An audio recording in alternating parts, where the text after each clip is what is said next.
The Last Gentleman by Rory Magill.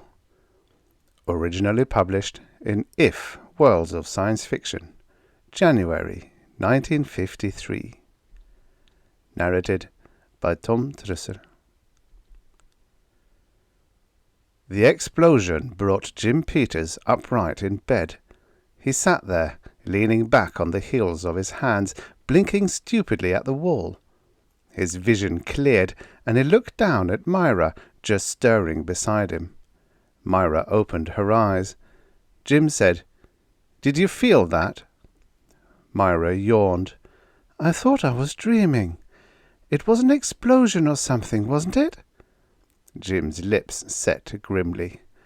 After 10 years of Cold War, there was only one appropriate observation, and he made it. "I guess maybe this is it." As by common agreement, they got out of bed and pulled on their robes. They went downstairs and out into the warm summer night. Other people had come out of their homes also. Shadowy figures moved and collected in the darkness. "Sounded right on top of us." "I was looking out the window, didn't see no flash." "Must have been further away than it seemed." This last was spoken hopefully, and reflected the mood of all the people. Maybe it wasn't the bomb after all. Oddly, no one had thought to consult a radio. The thought struck them as a group, and they broke into single and double units again, hurrying back into the houses. Lights began coming on here and there. Jim Peters took Myra's hand unconsciously as they hurried up the porch steps. "Hugh would know," Jim said.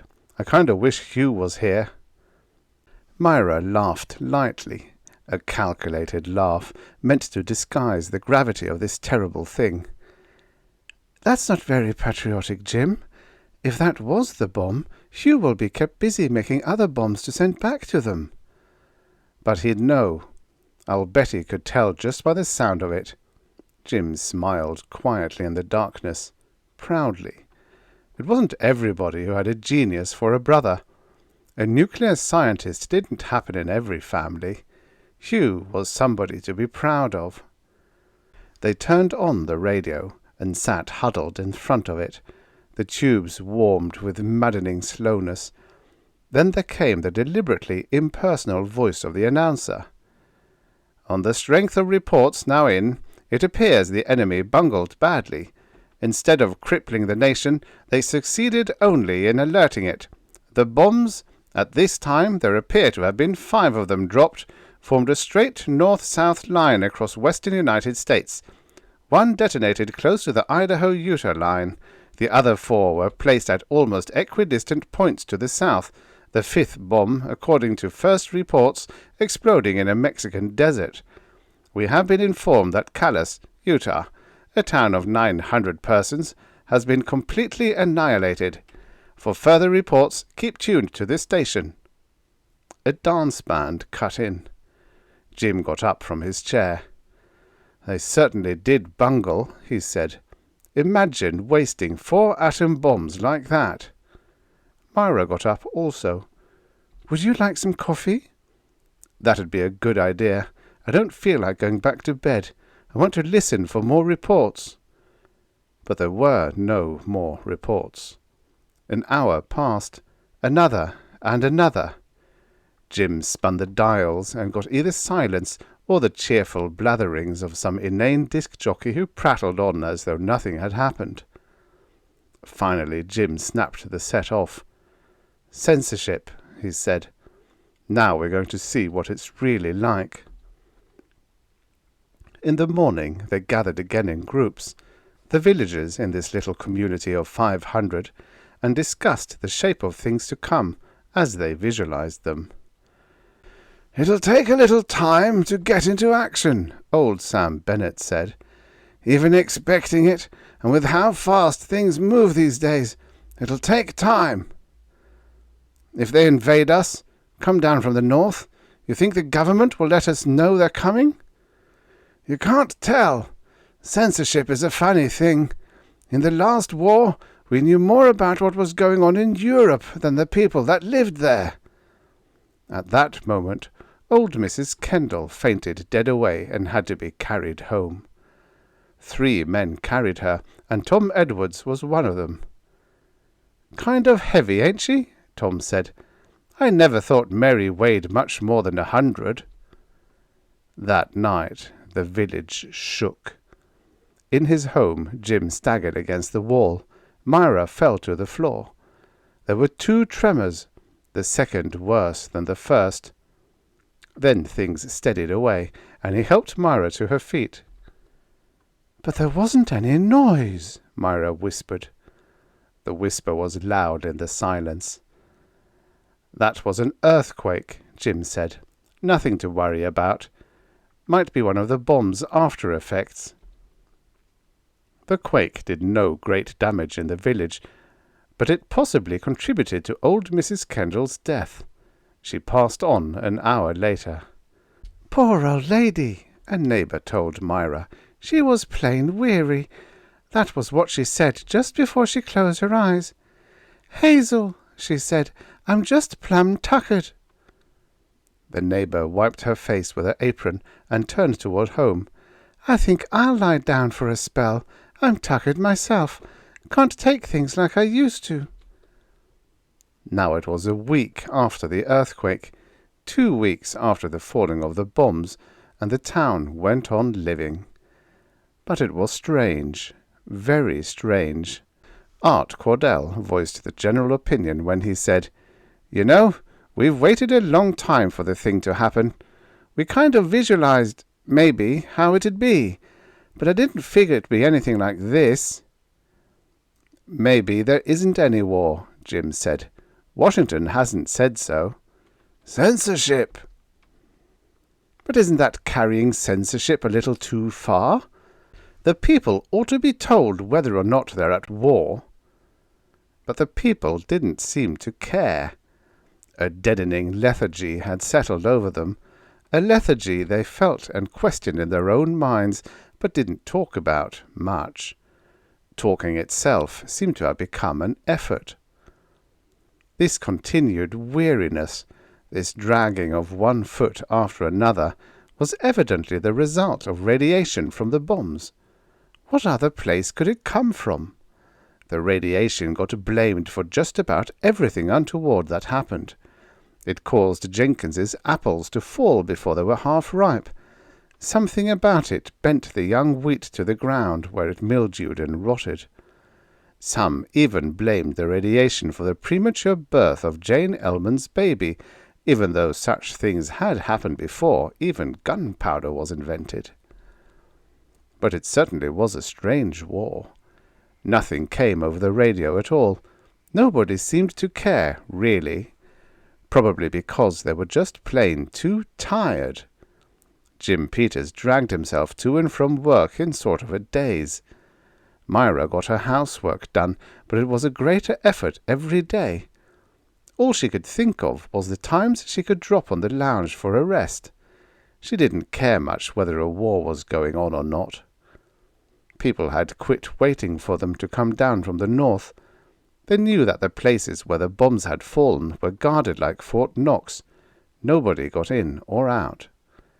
Jim remembered the flash, the colour, the rumours, the excitement of World War II, the grim resolution of the people to buckle down and win it. Depots jammed, kids going off to join. But nobody went to join this war. That was funny. Somehow Jim hadn't thought of that before. None of the kids were being called up. Did they have enough men? Washington didn't say. Washington didn't say anything. And the people didn't seem to care. That was the strange thing, when you could get your tired mind to focus on it. The people didn't care. They were too busily occupied with the grim business of putting one foot in front of the other. Jim got home one evening to find Myra staring dully at a small handful of ground meat. "That's a pound," she said. Jim frowned. "What you mean? That little bit?" Myra nodded. "I asked for a pound of hamburger, and art put that much on the scale. In fact, not even that much. It said £1. I saw it, but there was such a little bit that he felt guilty and put some more on." Jim turned away. "I'm not hungry anyhow," he said. At 10 that night, after they were in bed, a knock sounded on the door. They had been in bed 3 hours, because all they could think of as soon as they had eaten was getting into bed and staying there until the last possible minute on the following morning.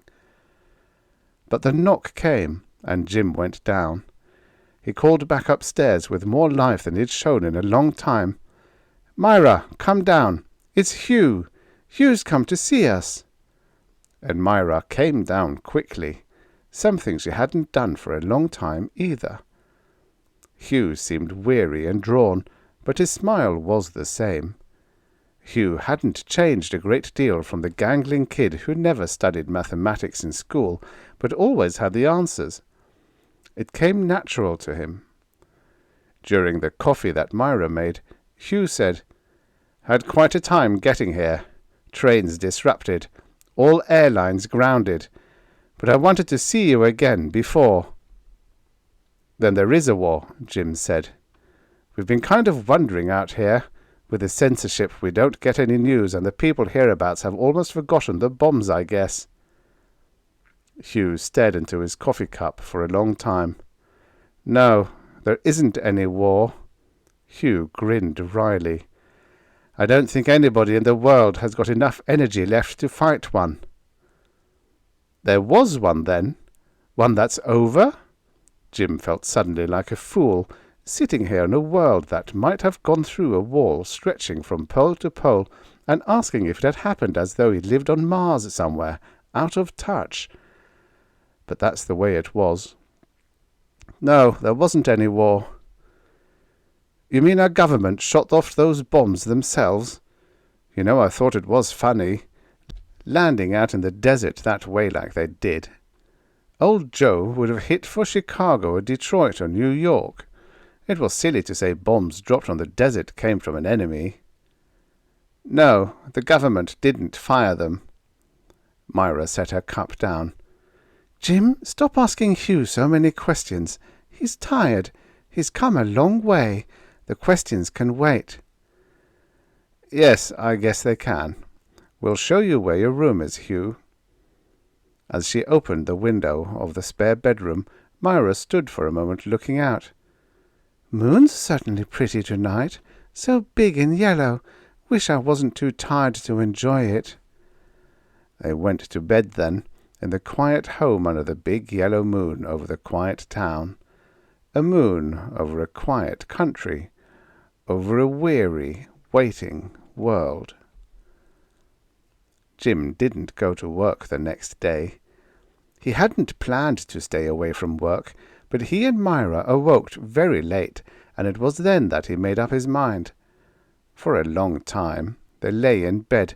Not even the thought of Hugh being around and all the things they wanted to talk about could bring them out of bed until they felt guilty about not getting up. Hugh was sitting on the front porch, watching the still trees in the yard. There was a breeze blowing, but it wasn't enough to move the leaves. Every leaf hung straight down, not stirring, and the grass seemed matted and bent toward the earth. Myra got breakfast. She dropped the skillet while transferring the eggs to a platter, but she got her foot out of the way so no harm was done. After breakfast, the men went back outside. Jim moved automatically toward a chair. Then he stopped and frowned. He straightened deliberately. He turned and looked at his brother. He said, "Hugh, you're a man that knows. What's wrong? What did those bombs do to us? Tell me, I've got to know." Hugh was silent for a time. Then he said, "Feel up to a walk?" "Certainly, why not?" They went to the edge of town and out into a pasture and stopped finally by a brook where the water flowed sluggishly. After a while, Hugh said, "I'm not supposed to tell anybody anything, but somehow it doesn't seem decent. keeping the truth from your own brother. And what difference does it make, really? What's happened, Hugh? There weren't any bombs. No bombs. It happened this way. Long before this Earth was formed, 1,000,000 light years out in space, a white dwarf died violently. You're talking in riddles. Hugh looked up into the blue sky. A dwarf star, Jim, so incredibly heavy it would be hard for you to conceive of its weight. This star blew up, broke into 5 pieces, and the 5 pieces followed each other through space. This world was formed in the meantime, maybe even this galaxy. We don't know. So the 5 pieces of heavy star had a rendezvous with a world unborn. The world was born and grew old, and then the rendezvous was kept, right on schedule, on some schedule so huge and ponderous we can't even begin to understand it. The 5 bombs. They hit the earth in the line and drove deep into the ground. But that was only the beginning. It all has to do with magnetism, the way they kept right on burrowing toward the center of our earth, causing the earthquakes, causing apples to fall from trees. Hugh turned a glance at Jim. Did you know you weigh around 600 pounds now? I haven't weighed myself lately. We checked and found out what the stuff was. We'd never seen anything like it before. That star was a real heavyweight. All the pieces are drawing together toward the center of Earth, but they'll never get there. They won't? We're doomed, Jim.